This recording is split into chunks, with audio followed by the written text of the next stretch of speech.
my great honor to welcome to this hooding ceremony tonight faculty, staff, and alumni of the law school, family and friends, and most especially members of the graduating class of 2006.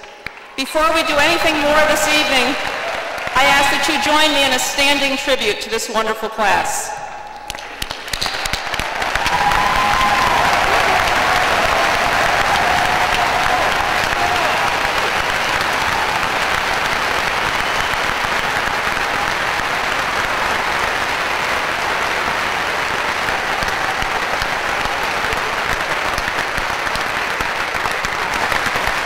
Thank you.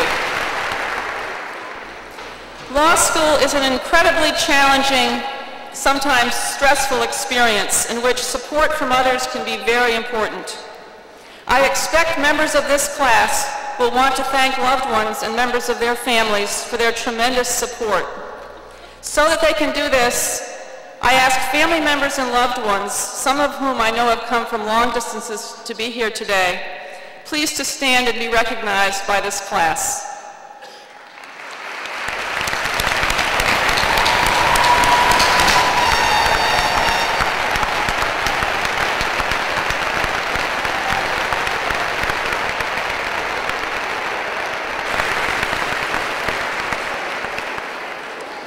Tonight, 213 graduates are earning the Juris Doctor degree. The JD is the first degree in law and qualifies these graduates to take the bar exam of any state in the United States, a step which for many of you, finally, will be the last formal written exam you ever have to take.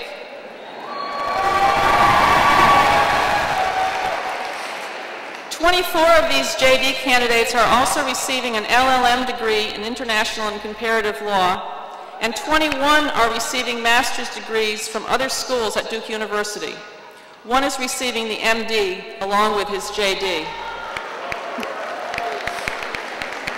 Tonight, we are also recognizing 75 non-American students with the LLM, or Master of Laws degree in American law.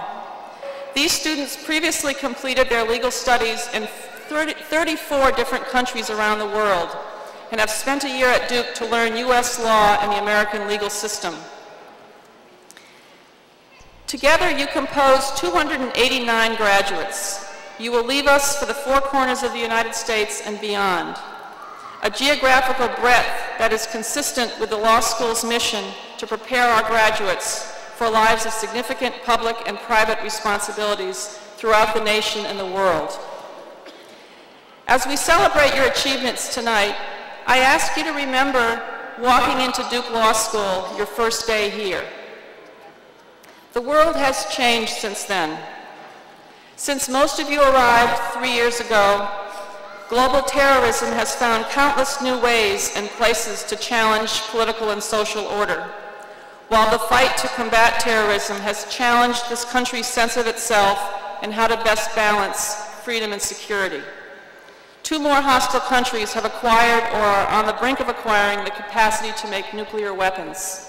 Sudan has emerged as a new site of human atrocity, while a tsunami in the Indian Ocean and hurricanes Katrina and Rita challenge the capacity of individuals and governments to respond to natural disasters. Scientists finally agreed about the fact of global warming, although not on the solution to it. BlackBerries and BlackBerry-like devices are now ubiquitous. Blogs have emerged as a primary form of communication. Since most of you have entered Duke, a new planet was discovered. The Mars rovers landed and have been sending back images. And the Boston Red Sox finally broke the curse of the Bambino. I was paid extra for that one. We experienced the ascension of a new pope, huge leadership transformations in both Palestine and Israel, and the appointment and confirmation of 2 members of the Supreme Court, the first in 12 years. During this same period, you have been learning to think analytically, to express yourself clearly, and to develop and put into practice your core values system. You have matured in your commitments and your ability to develop meaningful, enduring relationships, such as those you have formed here. You have become tougher, mentally and emotionally, and also more respectful of others, especially those unlike yourselves. I know these things are true because this graduating class breaks all the records. The record for quantity and quality of student-initiated conferences and outside speakers, the record for pro bono service to the community, for success by our moot court teams nationally and internationally, for the quality of our law journals, for commitment to the Summer Public Interest Fellowship Program, to name just a few of your lasting legacies. No class has taken more seriously the class gift effort or been more thoughtful about how you wanted your support to improve Duke Law School. Bottom line, no class before you has exhibited more leadership, more engagement, or a greater sense of community.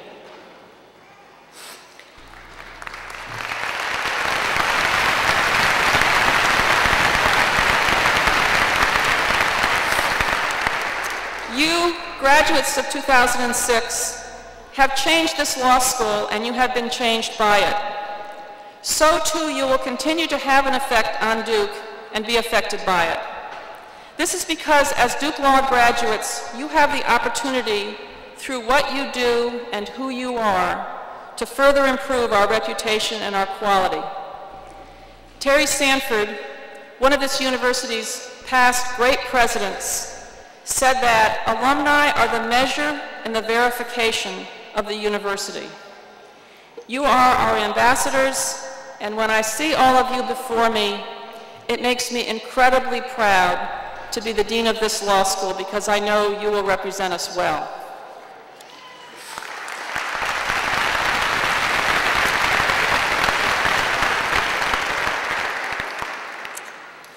We have two speakers you have chosen to hear from tonight. We begin with our representative from the LLM graduating class, Jose Rodriguez. Mr. Rodriguez is from Santiago, Mexico. He attended school at the Faculty of Jurisprudence of the Autonomous University of Coahuila. He graduated with honors distinction in 2004, and he plans to return to Mexico to accept a government position after he leaves Duke. Mr. Rodriguez.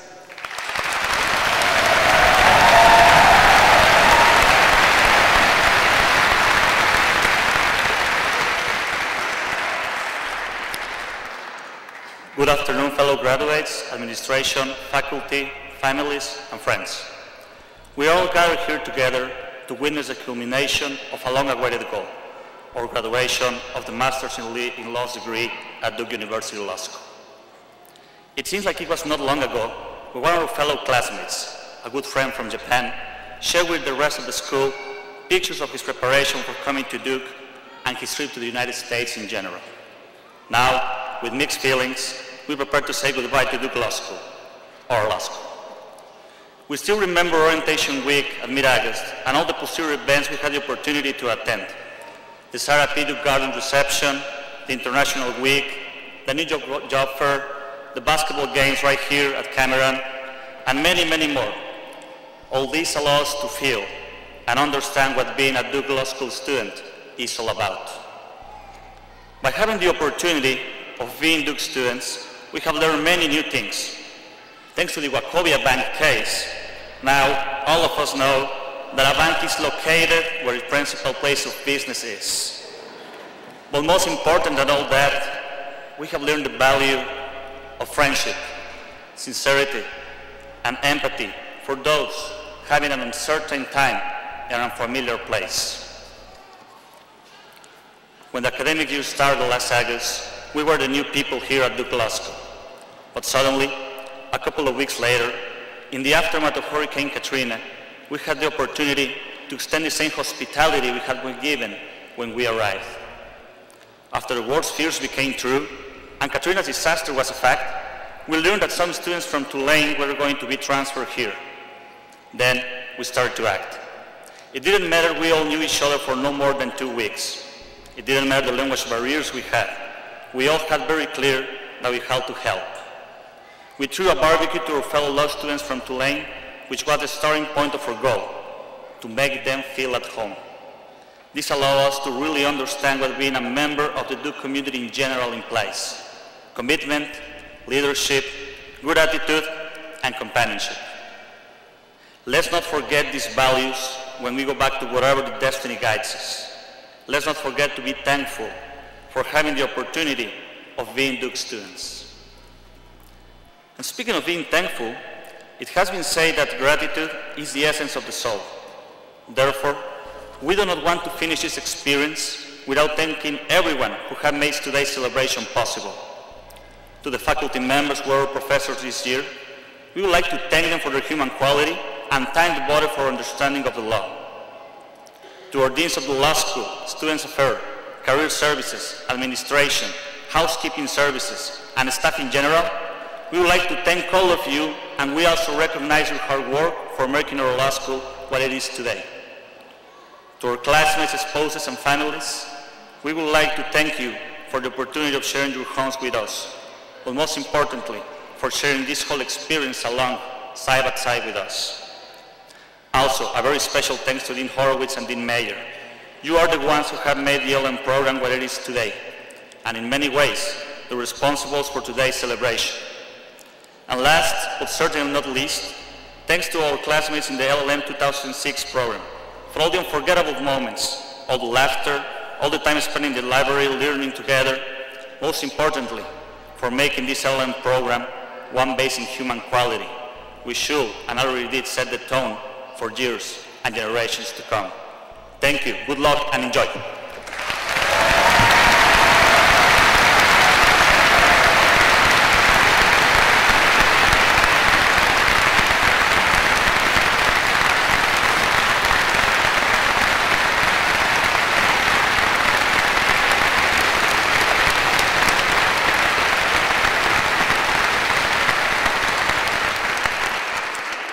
We hear next from the JD graduate chosen to represent you tonight. Will Miller grew up in Devon, Pennsylvania. He was an undergraduate at Duke, receiving a BA in History and Psychology in 1998. This fall, he will be working in the litigation department of Davis Polk and Wardwell in New York. Mr. Miller.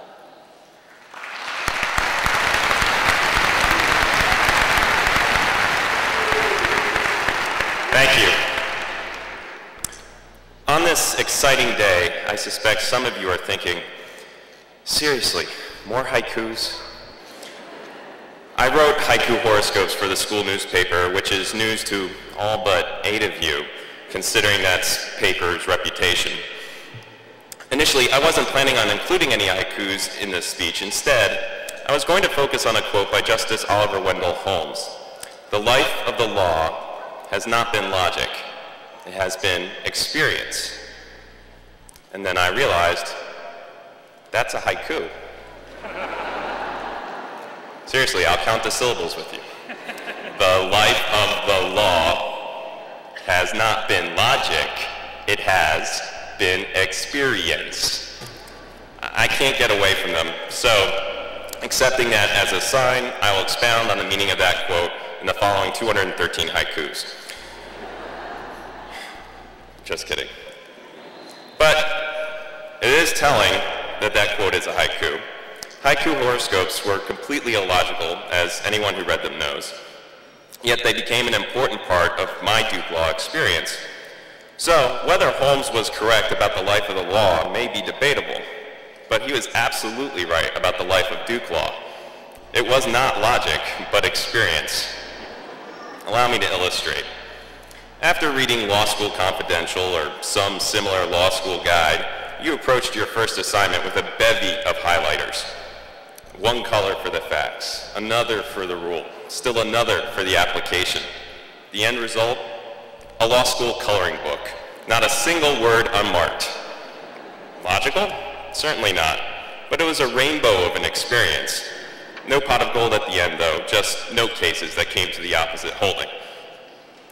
For your first legal writing memo, you worked all night long, tore your hair out, perhaps shed a few tears, and developed the first of many ulcers. Oh, and that memo, not graded.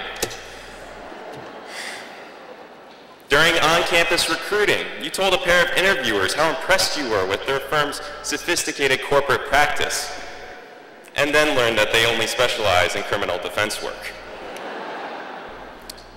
You spent $60 on commercial outlines and nutshells because you didn't attend a class that theoretically cost $135,000. You stressed about taking a take-home exam rather than taking the take-home exam because taking the take-home exam would be too stressful.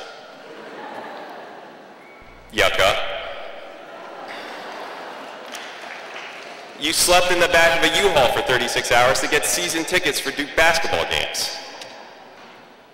All right, well that makes perfect sense. But the point is still valid. The life of Duke Law was one of experience, not logic. But what of it? Well, in Bull Durham, filmed just a few miles from here, characters would say of a player moving from the minors to the majors, he's going to the show. Well, so are we, and without the steroid abuse. Red Bull, Mountain Dew, that's another story. But what do we bring to the show? Enthusiasm, intelligence, cool new hoods. We also bring an insight that our Duke Law experience has imparted to all of us. The understanding that our experience is a shared one, in which one's success is not always dependent on another's failure. That may seem illogical, especially to those of us going into litigation. But I believe that the Duke Law experience has proven it to be true. Think about it. Each of us is now prepared to assume the role of practicing attorney in a country where the rule of law is paramount. That's a great accomplishment. Yet this accomplishment did not occur amidst the cutthroat behavior that plagues other law schools. Instead, a helping hand has always been the norm at Duke Law, not the exception. This norm was established by our families, our professors, and our administrators through their commitment to us. And this class followed their lead in so many ways. You gave time, money, even rooms in your homes to students displaced by Hurricane Katrina. You worked countless hours for the Innocence Project, the AIDS Clinic, and VITA. And at Duke Law Idol, so many of you discarded dignity, good taste, and sadly, clothing, all for the benefit of PILF. This appreciation of the shared experience is so important given the law's flexibility. I don't know about you, but when I came to law school, I expected to learn the law, a concrete body of rules.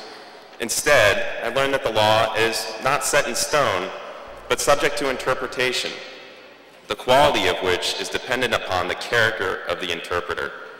Now, we are among the interpreters, since we're going to the show.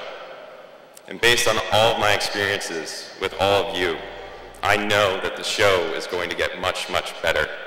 Thank you.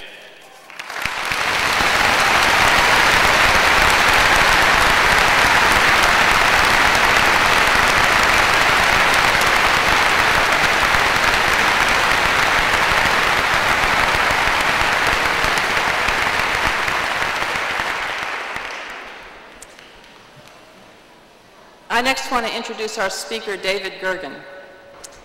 David Gergen is a Durham native, a graduate of Durham High School, Yale University, and Harvard Law School. He is perhaps best known for his many years of public service as a White House advisor to 4 different presidents. He served President Nixon as a staff advisor, President Ford as special counsel, President Reagan as director of communications, and President Clinton as a counselor and advisor on foreign and domestic policy. He is widely respected for his firm grasp of policy, his clear and unbiased political analysis, and his keen insight on leadership, which he shared in his 2000 book, Eyewitness to Power, The Essence of Leadership, Nixon to Clinton. Professor Gergen is a professor of public service at Harvard, as well as director of the Center for Public Leadership at the Kennedy School of Government. He also co-directs the Center's National Preparedness Leadership Initiative, which is designed for senior government officials responsible for preparedness and response from terrorist attacks. Having worked extensively as a journalist when not in government, Professor Gergen is now one of the country's most sought-after political commentators. He serves as editor-at-large of U.S. News and World Report and regularly appears on news programs on CNN, MSNBC, and PBS, among other networks. Please join me in welcoming David Gergen.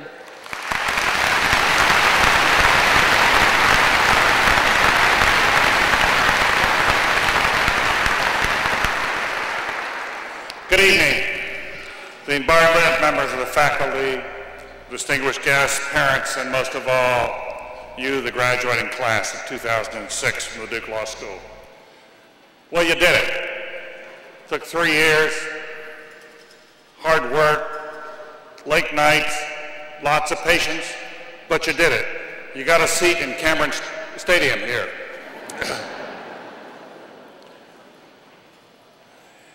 A century and a half ago, a young man about your age was just starting out in life trying to become a poet. After he had written several sheafs, he gathered up his courage and sent them off to the foremost man of American letters, Ralph Waldo Emerson. Emerson read through the scribbles, picked up his pen, wrote back, "Dear Walt Whitman, I greet you at the beginning of a great career." And so today, as you graduate from one of the finest law schools on the planet, we greet you too upon the beginning of your great careers. Warmest congratulations, you have certainly earned this moment of celebration. It seems presumptuous, frankly, to offer many thoughts this evening about the future you face. After all, you've just spent 3 years with a faculty that is the envy of nearly every law school in this country. What more could anyone add to the wisdom they have imparted? You should be warned as well that I have spent a good many years in the vineyards of journalism. To most American journalists have even less credibility than lawyers. You see, we who practice journalism are always looking for patterns in life. We spot a stray fact here, we see another one over there, we see one under a rock, and we say, aha, there's a pattern here, and we run off to tell our stories. I'm reminded of a journalist who woke up on the 5th day of May, May being the 5th month of the year, managed to catch bus number 25 to work, arrived 5 minutes late, went up to his office on the 5th floor and said, aha, there's a pattern here. And so as a good journalist, he scooted off to the racetrack and put his entire life savings down on the 5th horse in the 5th race. And sure enough, his horse came in 5th.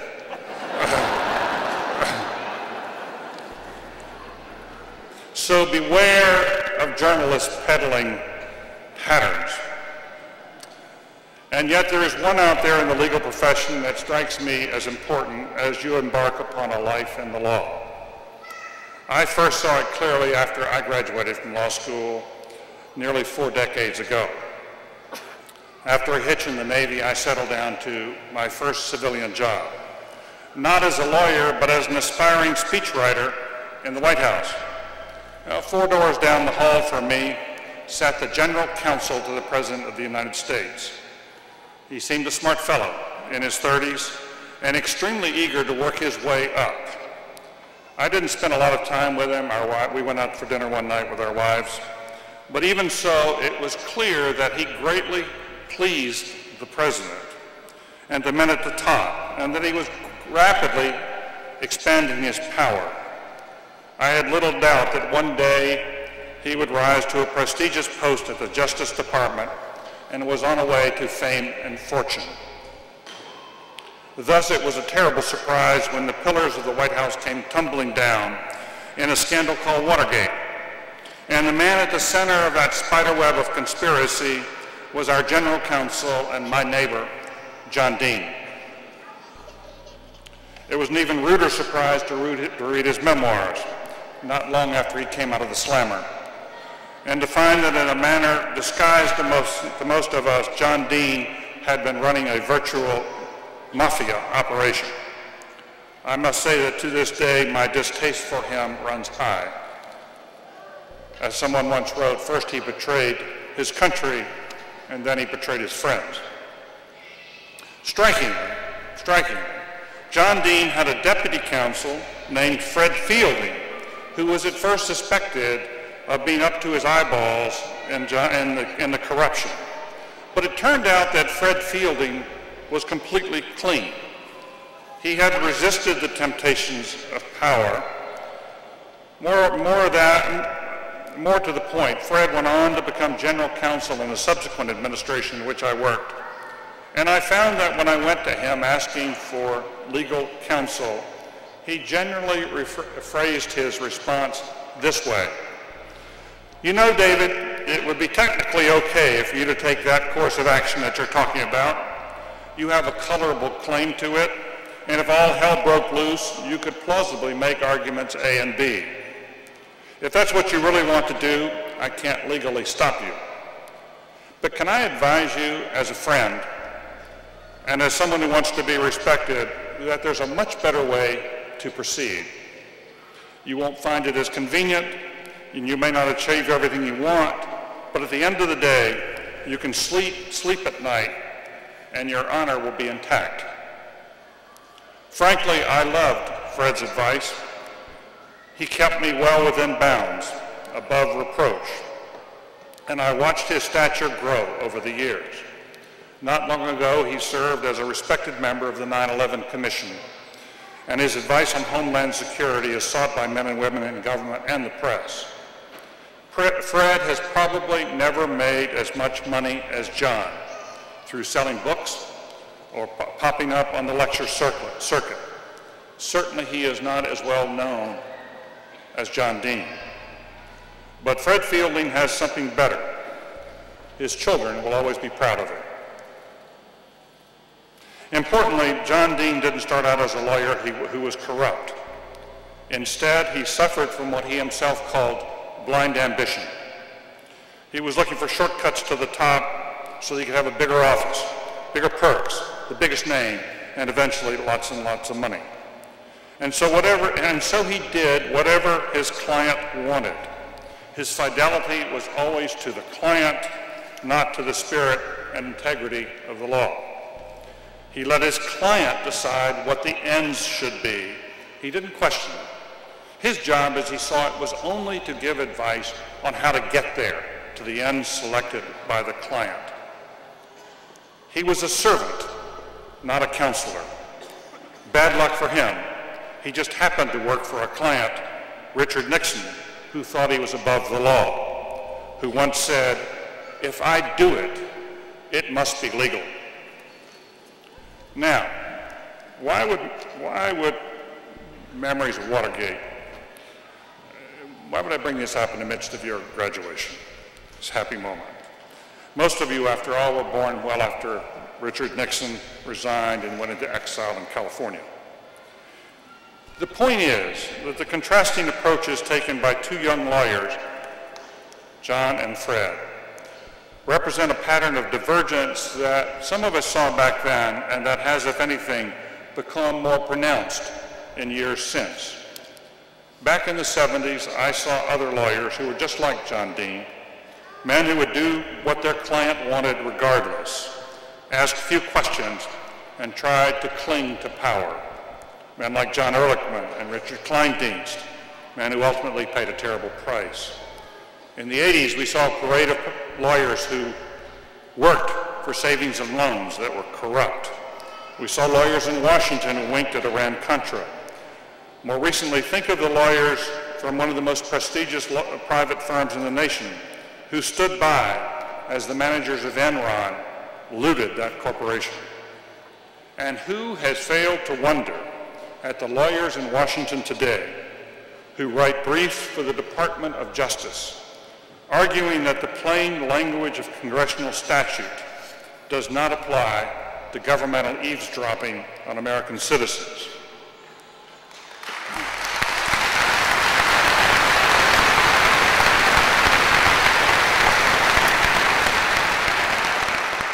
Who among us has not gasped as we have seen the contorted arguments issued by lawyers that give license to various forms of torture by our military?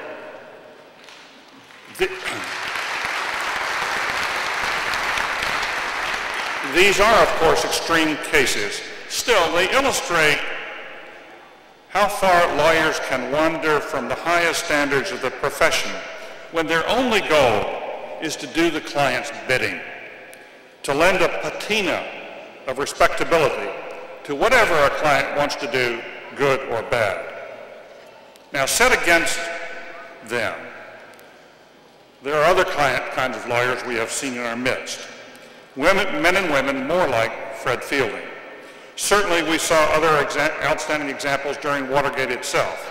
Leaders like Elliot Richardson and Bill Ruckelshaus, who resigned as Attorney General rather than fire the special counsel Archibald Cox. Few who lived through those days will ever forget the Saturday Night Massacre.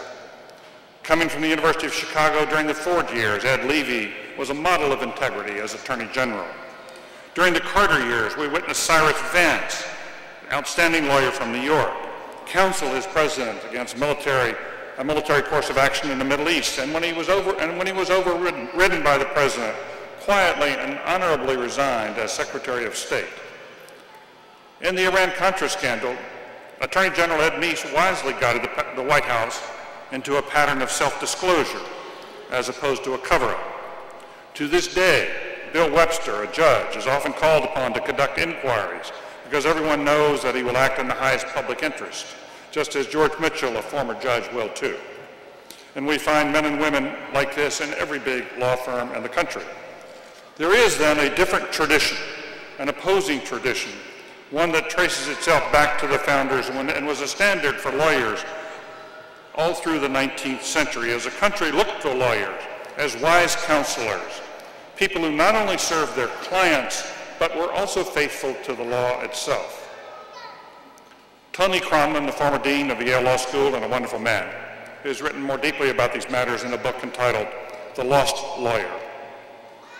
There he writes that the first tradition is one that sees the lawyer strictly as an advocate for the interests of the client. But he continues, there is this second tradition that lawyers are not simply agents of clients, but also fiduciaries of the legal system itself. He calls them lawyer statesmen, people whose practical wisdom and exceptional persuasive powers are directed toward helping clients serve the higher public good. Yet, as Kronman warns, the great danger today is that over the past 3 decades, the tradition of lawyer as advocate has almost completely trumped the tradition of lawyer as statesman. To even talk about statesmen in the law is to sound rather quaint and antique. You know as well as I do that too many lawyers today worry that they have joined a business, not a profession. Indeed, Kronman argues that the gradual disappearance of the lawyer-statesman ideal is the product of 2 shifts in the legal profession over the past 2 to 3 decades. The first has been the growth of lawyers as specialists, as opposed to general counselors. Responding to an increase in government regulations in the 1970s, as you know, companies asked their in-house legal teams to handle day-to-day questions and turned to the outside firms for specialty advice on the technicalities of the law. The second shift, as Kronman says, is the rise of the billable hours regime. All of us here today are suitably impressed that many of you who graduate this weekend will immediately leave here for jobs that pay more than the salaries of some of the professors who have just taught you and mentored you. Within a few years, you'll be in a courtroom earning more than judges who are sitting on your cases. Yet even as we congratulate you, we share your worry that too many firms, especially in New York, where 40 to 50 of you will go, are demanding that young associates turn in 2,200 billable hours, some 400 more than the standard only a decade ago. If you just took a job in New York, I hope you asked for an office with a bed. If you do nothing else as a generation of rising lawyers, I hope you will work to change the insanity of this billable hours regime. It is altogether too brutal and places too many tensions upon married life. And it has become obvious and an especially unfair barrier to young women lawyers who reasonably want a career and family simultaneously. Some 46% of you who are graduating in this class are young women. Women should not have to choose between practicing law and raising children.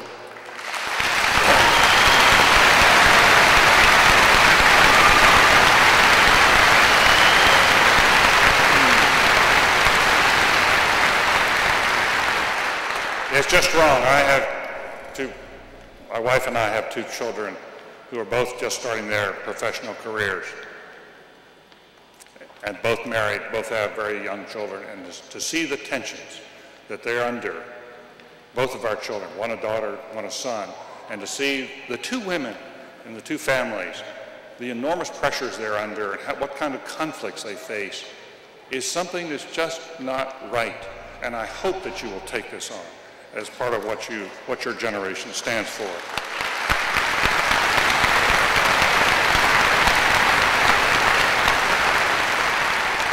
But please understand, it's not just what billable hours do to your life and to seeking balance, seeking some sort of grounding, having a chance to allow your spirituality, your creativity, or other aspects of your life to come out.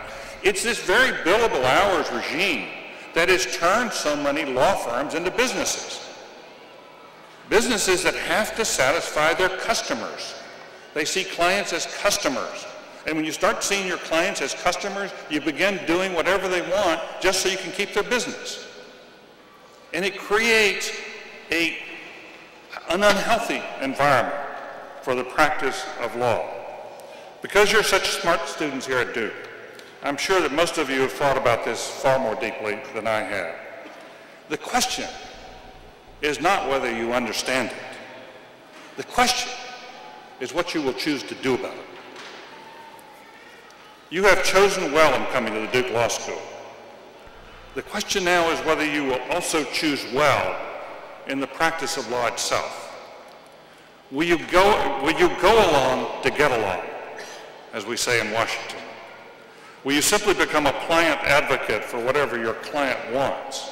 Will you become part of this culture that has brought the law to a lower level, as we all know?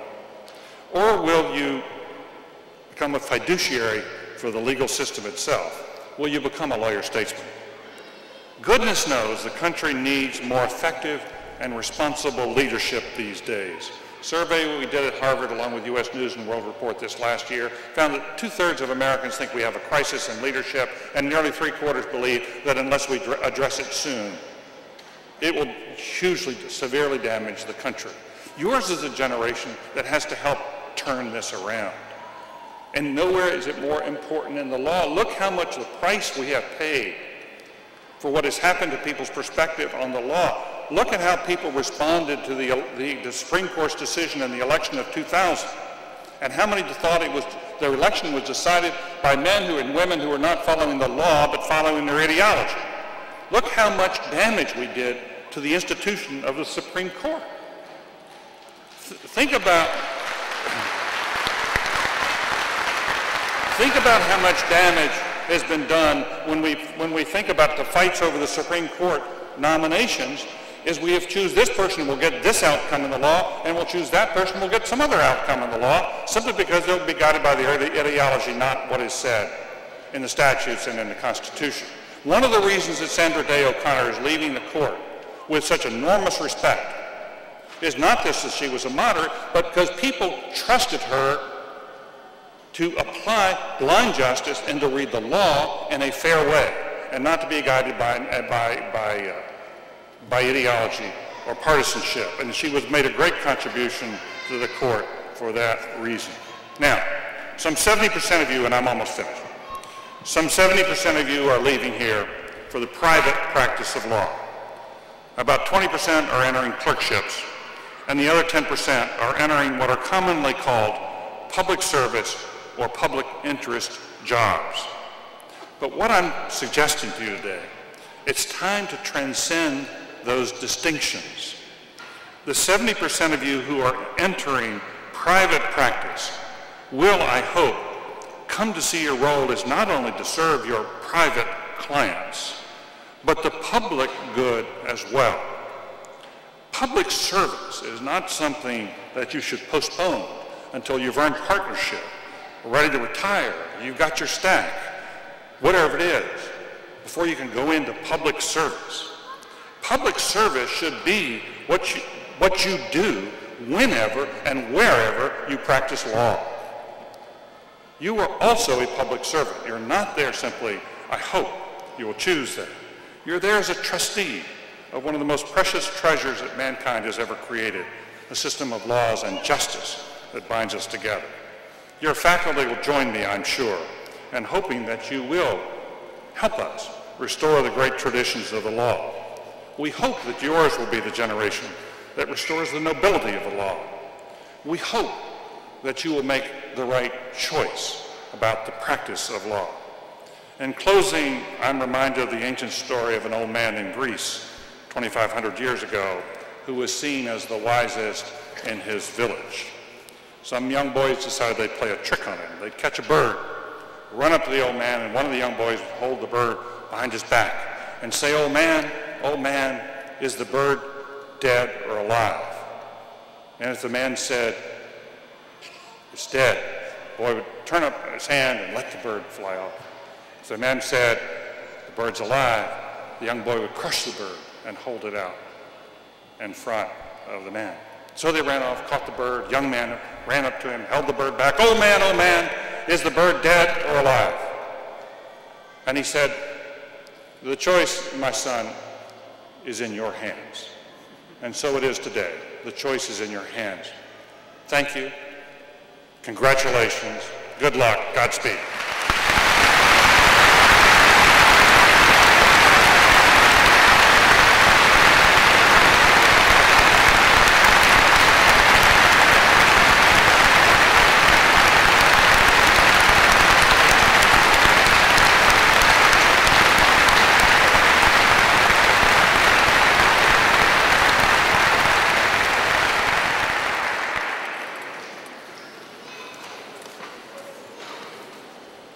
I want to thank all three of our speakers for their meaningful and very thoughtful and inspiring remarks. We now move to recognize our graduates individually by the ceremonial presentation of their academic hoods. Like judicial robes, this academic regalia is considered to be of ecclesiastical origin, although the hood was derived from a lay garment and adopted centuries ago by monks, clergy, and all university students. So just so you know what you're getting, the hoods in American academic institutions are lined in silk with the colors of the university that grant the degree. So you may have noticed when the faculty processed that there are lots of different colors because the faculty represent a number of different academic institutions. The hoods that we will place on you today contain the Duke blue and white. Then the hoods are trimmed with velvet in the color that represents the area of learning in which the degree is obtained. Your hoods, as your robes are lined in purple, representing the field of law. I ask the following to come forward to join me in conducting the hooding. Professors Robert Mosteller and James Boyle. These are the winners last year and this year of the DBA Teacher of the Year Awards. I'm also going to ask Assistant Dean for International Studies Jennifer Marr and also Associate Dean for Student Affairs Jill Miller to come forward to read the names. Now, as this will be a difficult instruction to follow, but if you will allow me this privilege, as these names are read, please hold your applause until the end when we'll recognize everyone at once. There are 289 of you, so I think this will go a little more briskly if we can hold the applause till the end. Thank you.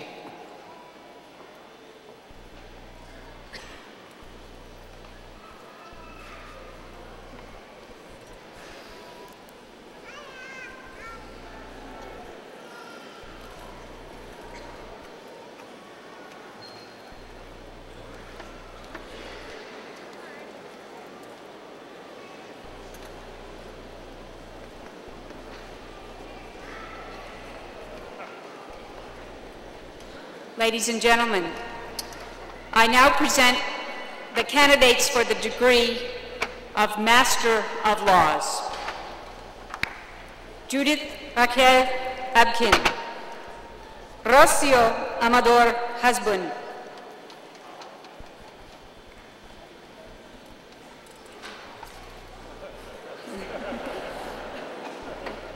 Emmanuel Avis. Germán Barreto Rodriguez.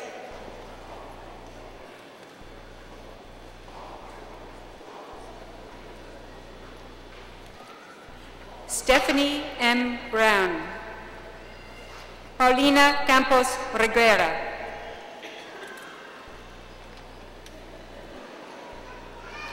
Francisco Carey. Gary Chen.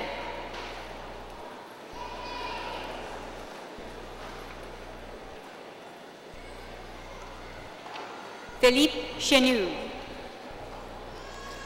Shamirdan Chikanayev.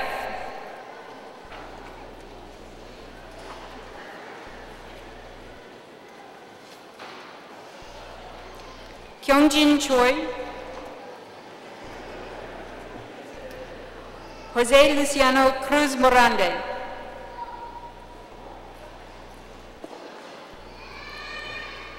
Germán Delgado. Luis Estrella Carrasco.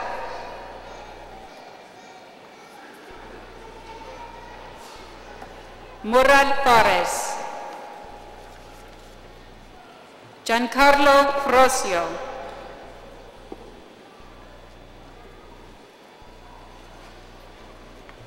Shinosuke Fukuoka.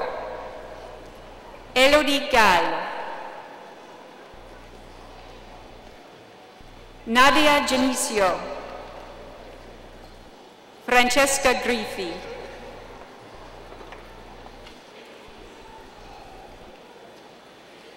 Xiao Juin Gu. Marion Hartmann.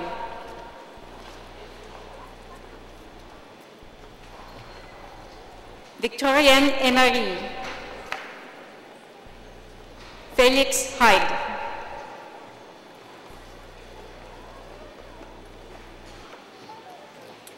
Leibin Wang.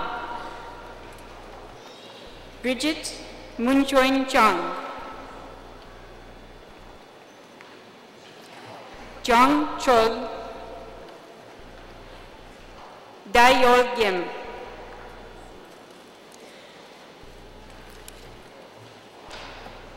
Daiko Kishi.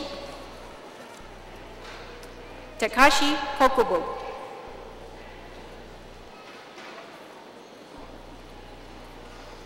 Mayumi Kurabe. Philippe Leconte.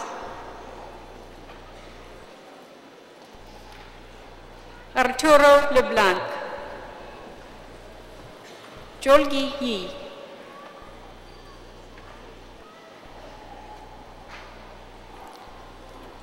Han Young Lee. Yu Lei.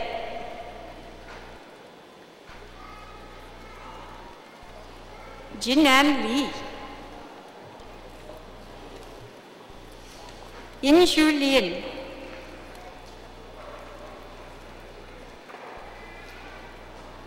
Christina Lorenz. Lucas Nicolas Martin Romero. Ignacio Malinario Nicolas. Alfredo Hector Navarro. Masahiro Otsuki.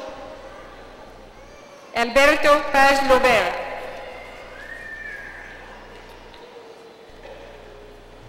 Paul Pasquale. P. Pangmali.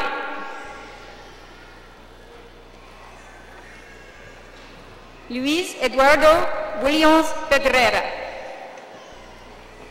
Daniela Pervo. Magdalena Pizzik. Ingolf Christian Quant. Ricardo Rebecca Urzua. Mark Rourke.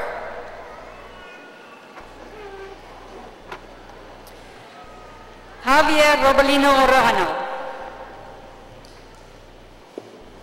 Jose Angel Rodriguez Canales. Akahiro Sagawa.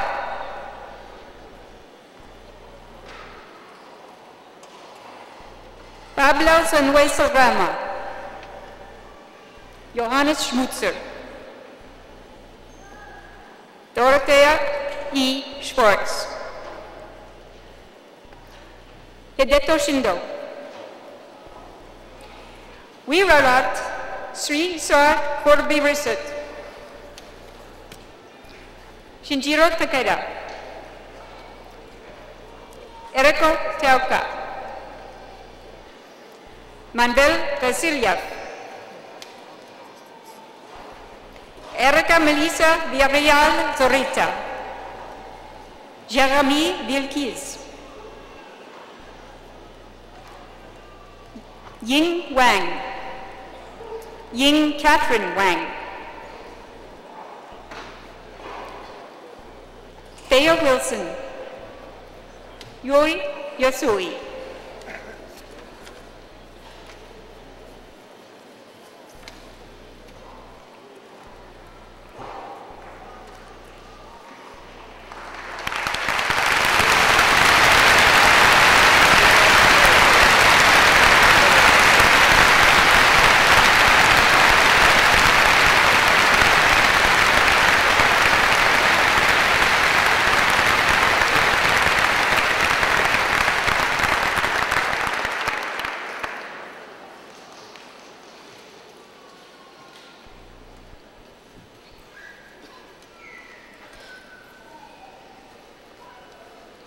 Ladies and gentlemen, I am proud to present to you the candidates for the degree of Juris Doctor.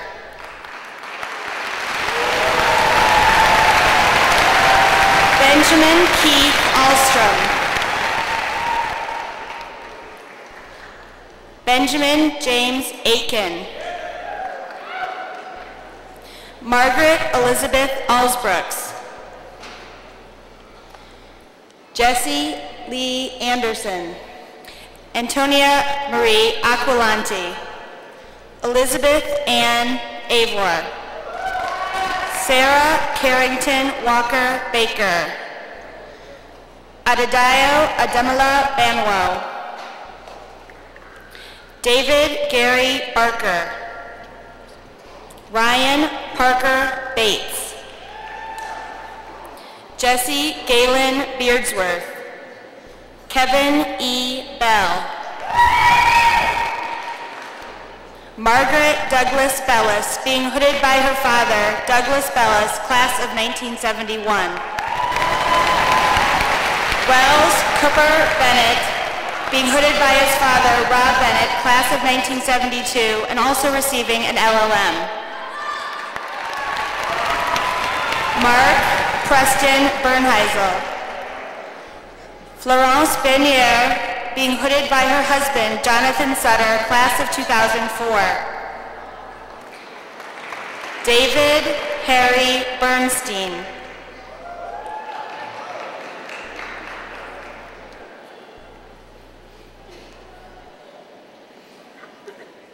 Jennifer Andrea Birchfield. Kristen Ely Blazowicz, also receiving an LLM. Kevin Scott Bloom, also receiving an LLM. Jessica Marcy Bodak, also receiving an LLM. Maylee Laura Waite Boyce. Alexia McNeil Branch. David Lionel Bro. India Carissa Brim. Douglas William Britt. Julie Caledonio Schmidt. Jonathan Elliott Carr. W.B. Mitchell Carter Jr. Audrey Zanadu Casasol. Lauren Donner Chait, being hooded by her fiancé Howard Sherman, class of 2005. Kenneth Keith Ching. Mark Joseph Chorzak. Maria Ann Christopher. Eunice Ryu Chung. Lori Maria Clark. Sarah Ann Coble. Justin A. Kuhn. Camille K. Cooper. Emily Smith Coward. Jessica Cox. Michael C. Crane. Zia Kamal Cromer. Jeremy E. Crystal. Elisa June Sear. Madeline Alexia DePoter-Smith. Lauren Patricia DeSantis. Rebecca Dixon. Adam Carl Dorr, also receiving an LLM. Ian Anthony Doherty. Sarah Saffron Doverspike. Jeremy Ducanay Dresner. Chad Christopher DeBurke. Christopher P. Dunstan. Casey Lynn Dwyer. Miguel Eaton Mendez. Teresa Williams Eaton. Fome Ewoterai. Henry Lee Falls III. Lily Sarah Farrell. Virginia Charlotte Ann Frazier. Tyler J. Friedman.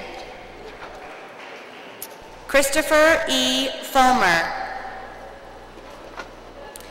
Tulani A. Giscombe. Jared Evan Glixman. Nadia Guano Aram. Richard Paul Goldberg. Jeffrey Charles Goldman, also receiving an LLM. Alyssa Blair Greenwald, also receiving an LLM. Michael Lloyd Groover. Jenny Gu. Cullen Wells Gilmartin. Elizabeth Catherine Hanratty. Catherine Virginia Hartman. Audra Jean Hegney. Mara Catherine Herbert. Angela Marie Haywood Bible, also receiving an LLM. Mark Robert Hill. William Brian Holliday, being hooded by his wife Kylie Holliday, class of 2005. Jason Christopher Hollis.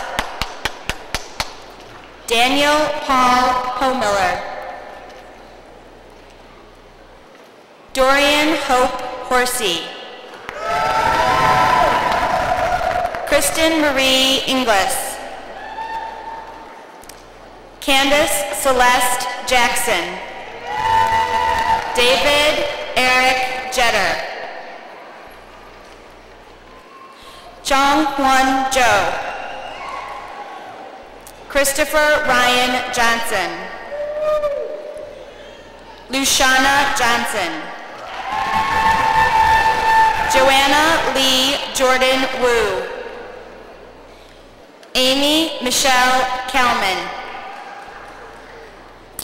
Allison Jamie Kay. Glenn Elwood Kettner III, also receiving an LLM, being hooded by his father, Glenn Kettner, class of 1963. Joelle Sandra Khoury, also receiving an LLM. Julie An Kim. Matthew J. Kleiman. Brian Daniel Knox, also receiving an LLM. Christopher John Kocher.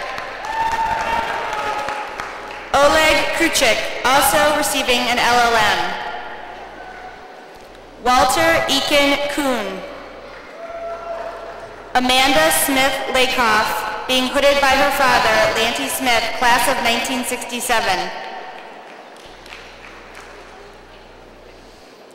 Aaron Charles Lang. Coulter Gil Lathrop, also receiving an LLM. Mark David Lavender. Marcus Anthony LeBoeuf. Matthew Nis Learberg, being hooded by his wife, Kelly Ann Perry, class of 2003.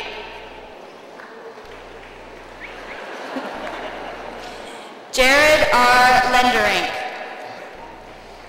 Regina Ann Lennox. Garrett Aaron Levin. Shi Ming Lo. John William Lomas Jr. Brent Allen Lawrence. Don James McBean. Deborah Maria Martinez, being hooded by her brother, David Martinez, class of 2001. April Christine Mathis. Kieran Richard McCarthy. James Walter McLaughlin. Zachary Alexander McNish. Sylvester McRae II. Scott Douglas Mickelson. William Ross Miller Jr. Ian Ross Milheiser.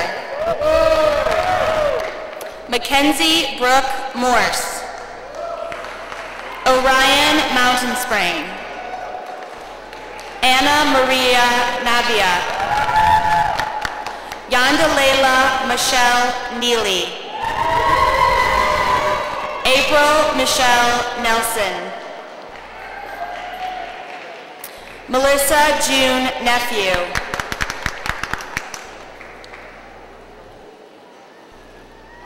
Jackson Spruill Nichols, being hooded by his mother, Associate Dean Carol Spruill. Ryan Patrick Nolan. Julia Ann Noon. James Robert Nolan III. Kelly Ann OVS.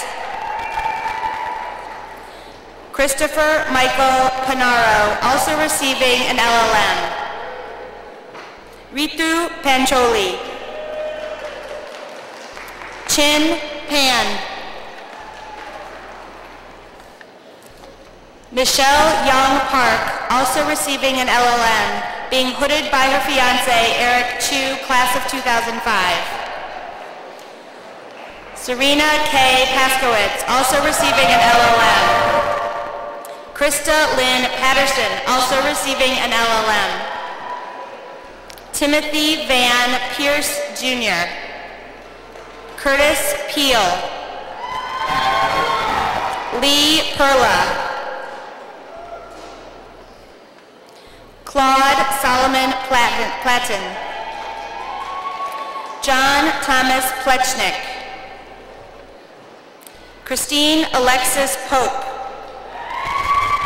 Michelle Marie Paulus. Evrithiki Pumpuridis. Christy M. Pranger. Natalie Prescott. Wiley Sayre Proctor. Tina Rapchenka. Erica Ruth Randall. Omar Man Rashid.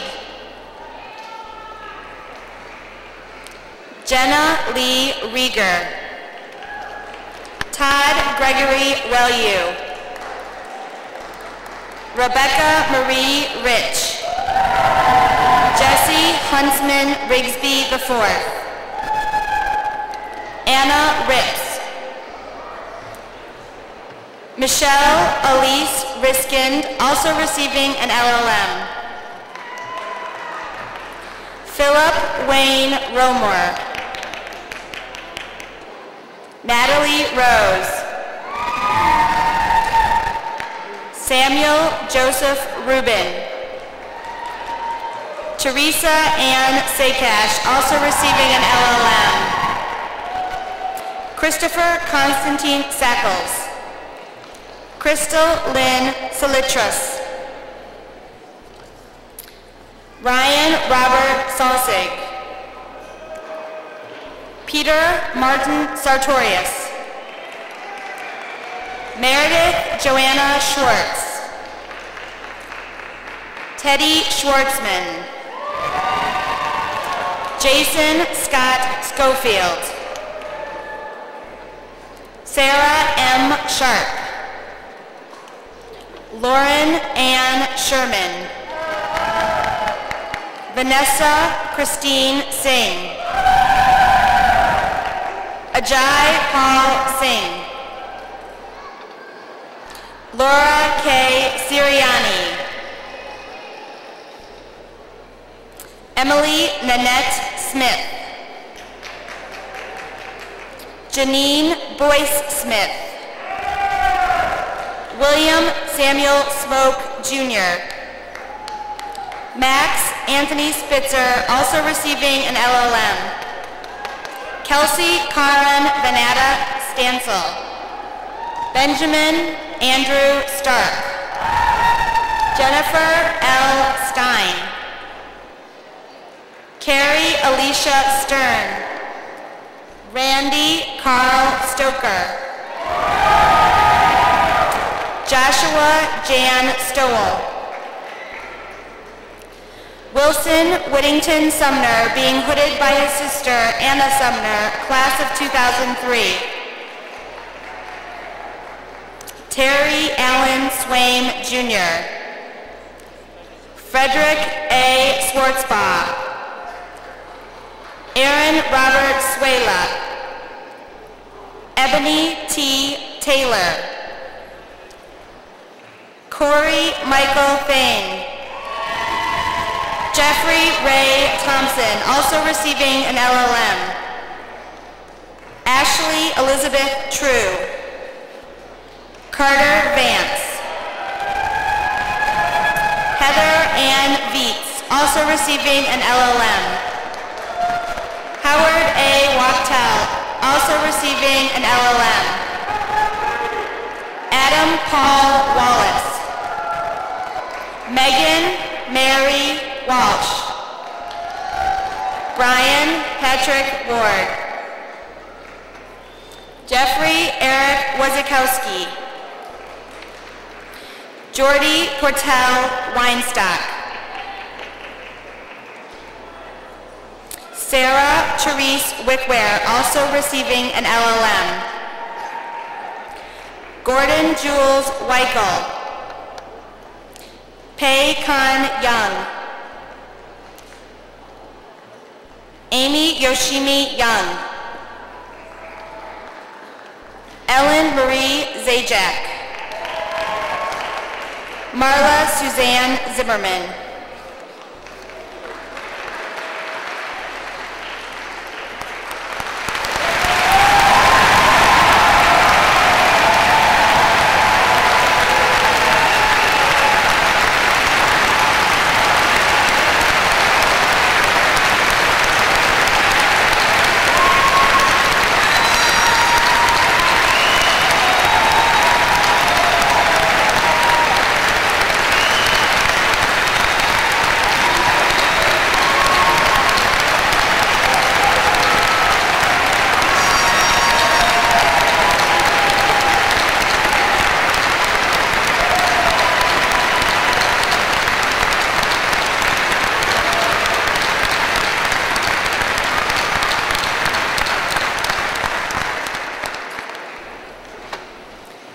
now call on the chairman of the law school's Board of Visitors, Peter Kahn, class of 1976, who welcomed you to the law school community at your convocation ceremony 3 years ago when you first matriculated at Duke, and he will now officially welcome you to the larger community of Duke Law alumni.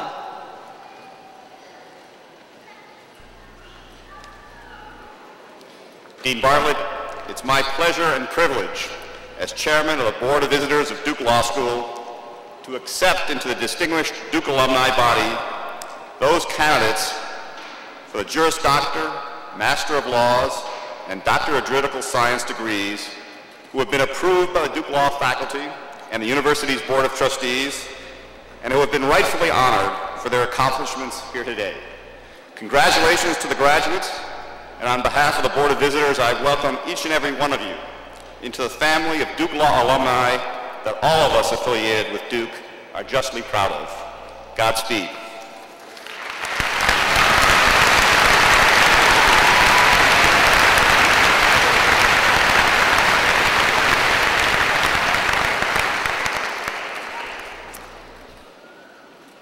I'll close by saying it has been a great privilege for me to have been your dean. On behalf of the faculty, I now say farewell to you as students and join Peter Kahn in welcoming you as alumni of this law school, Duke University, and as members of the learned profession of the law. This is the time for goodbye. In the familiar words of one country singer, "You don't have to go home, but you can't stay here."